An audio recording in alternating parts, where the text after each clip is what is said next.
Devarapalli market లో పతనమైన టమాటా ధర.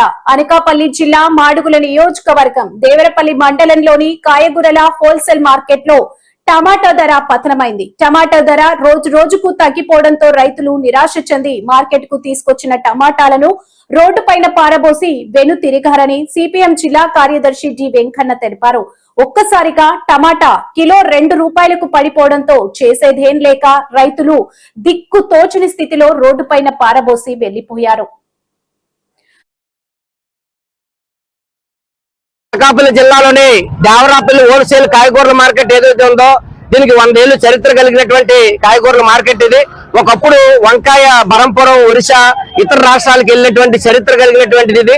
ఇక్కడ దేవరాపల్లి వంకాయ అంటే అత్యంత పేరు కలిగినటువంటి మార్కెట్ ఇది. దీన్ని ఈరోజు దళారీలు ప్రభుత్వం నిర్వీర్యం చేసి రైతాంగాన్ని ఈరోజు సర్వనాశనం చేసేటువంటి పరిస్థితికి ఈ రోజు పాలకవర్గాలు తీసుకొచ్చాయి. ప్రధానంగా ఈ రోజు టమాటా సీజన్ అటువంటిది ఈ రోజు వచ్చింది. టమాటా సీజన్ లో రైతులు ఎకరాకి 30,000-40,000 రూపాయలు పెట్టుబడి పెట్టి టమాటాలు పండిస్తే వాళ్ళేమో ఇక్కడ మార్కెట్ తీసుకొస్తే కొనే నాదుడే లేడు. 30 రూపాయలకి 50 రూపాయలకి టమాటాలు ఈ రోజు దళారీలు కొనేటువంటి పరిస్థితి ఉంది. ఒకవేళ దాచుకుందామంటే ఇక్కడ కోల్డ్ స్టోరేజ్ కానీ నిలువ నీడలేటువంటి పరిస్థితి.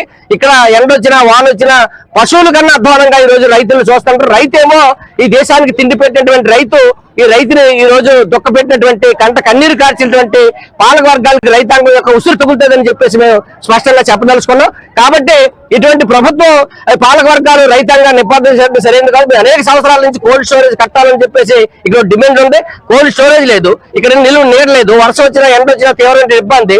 ఆశీలు మాత్రం ఈ రోజు విపరీతంగా డబ్బులు వసూలు చేస్తారు, వీళ్ళకి నిలువ నీడటువంటిది ఏర్పాటు చేయరు.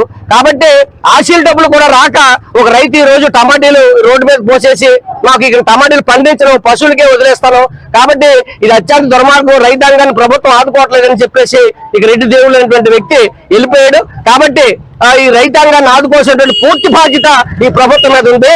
కాబట్టి ప్రభుత్వం గుర్తించాలి, ఈ మార్కెట్ ని గుర్తించి ఈ రోజు రాష్ట్రంలో అంతర్జాతీయ మార్కెట్ గా ఇది అవుతుంది.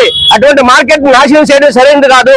దళారీలు నివారించండి, ప్రభుత్వం కొనుగోలు చేయండి, మద్దతు ధర ఇవ్వండి, నిలువ నీడవండి, వాళ్ళు కోల్డ్ స్టోరేజ్ కట్టండి, రైతాంగానికి ప్రోత్సహించండి అని చెప్పేసి ఈ సందర్భంగా మేము తెలియజేస్తా ఉన్నాం.